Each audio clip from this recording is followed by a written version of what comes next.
Nentina nanentanana ny mpanjifa ny anoratra ny carte SIM amin'ny anaran'izay mampiasa azy dia nisy ny lalao ny karakarain'ny orinasa mpifandraisan-davitra Telma ho an'ny mpanjifa izany mazava ho azy androany no nizarana ny loka ho andreo nitsikiny vita.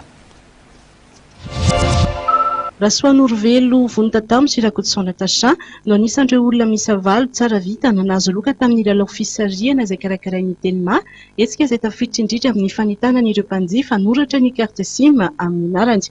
Androany Tetsakorondrano no nanatonsana ny fanolorana ny lokan'izy ireo dia Telma Milek Irayavy.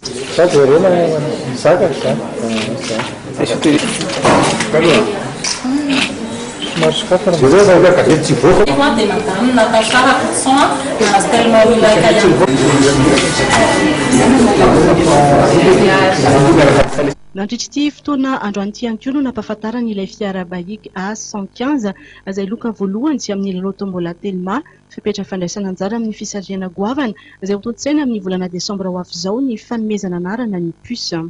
Izay atao amin'ny Telma dia nanomana ny karakaran'ity atao hoe lalao puce nakasy ianonaka hitanareo ity.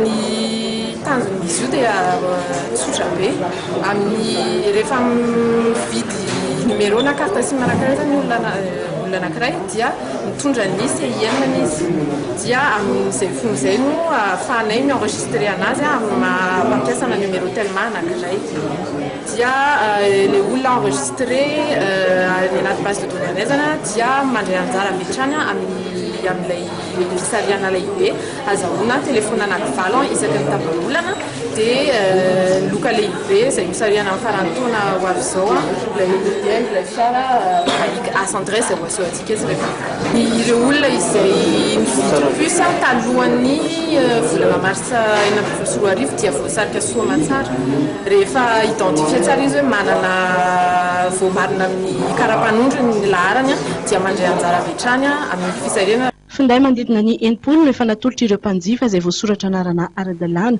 Finday misa 7 kosa no mbola ho sariana hatramin'ny faran'ny taona. Mpanjifa tsara vitana misa 7 isaky ny tapa-bolana eo zany no azo izany finday izany amin'ny faran'ity volana novambra ity kosa ny fisariana manaraka.